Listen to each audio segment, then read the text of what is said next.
বন্ধুকে নিয়ে রাতের আড্ডায় চলে আসলাম 107 বছরের পুরনো ঐতিহ্যবাহী নিহারি খেতে।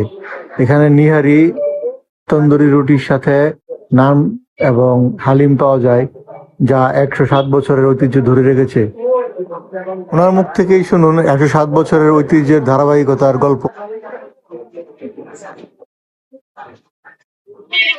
ভাই, আপনার ওই ভিডিওতে দেখলাম 107 বছর যাবত নাকি হালিম বিক্রি করেন।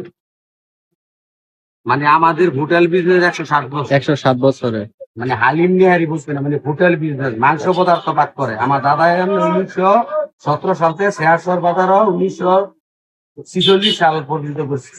আমার বাবা ডাঙ্গার বাজার 1947 সাল থেকে এই হোটেল বিজনেস। ওইটা আর নিহারি হালিম মানে এটা ডাঙ্গার বাজারে তৈরি করছি আমি 1993 সালে। 96 থেকে। হ্যাঁ, তখন আপনার 30 টাকা কেজি শাড়ি ছিল, 60 টাকা কেজি। 30 টাকা হাফ প্লেট, 5 টাকা। আর এখন তো দেখা গেছে আপনার লোকের সাথে আস্তে আস্তে চেঞ্জ হয়ে গেছে, আর আপনার টাকার মান বাড়তেছে, দামও বাড়ছে। আমরা 3 টাকা বেচলাম হাফ প্লেট, আর 5 টাকা। এটা কি একদম বট না? এটা হচ্ছে বড়। এগুলো তো অনেক সময় সোয়াবিন মেশানো থাকে। না, সোয়াবিন আছে? মানে এক ফুটো তেল দেওয়া মানে ইউজ হয় না। এখানে আদা রসুন আর গরম মশলা দিয়ে এটা ভাজলে এটা তেল আর মানে বড়ে তেল থাক। সয়াবিন বলতে আমি বুঝাইতে চাইতেছি, অনেক সময় দেখা যায় যে ওই যে একটা সয়াবিন গুল সয়াবিন বিক্রি করে না। এগুলি আমাকে গ্রাম অঞ্চলে চলবে, এটা হচ্ছে আপনার গ্রাম অঞ্চল। এখানে আপনার খাবারের মান ভালো হইলে এই গ্রাম অঞ্চলের মাঝে চলবে। কিন্তু এলাকার লোকই না খায়, জীবনাথ লোক তো আর আসবে না।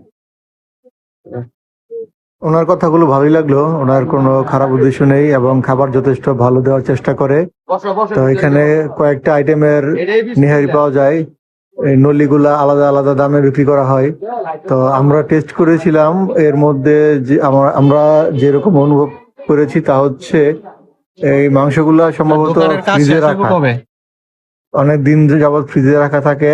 উনি একবারে অনেকগুলা করে কিনে তো রান্না করার পরে যে ফ্রিজের পুরনো একটা ভাব আছে, একটা গন্ধ টাইপ আছে, এই হালকা একটু এরকম গন্ধ পাওয়া যায়।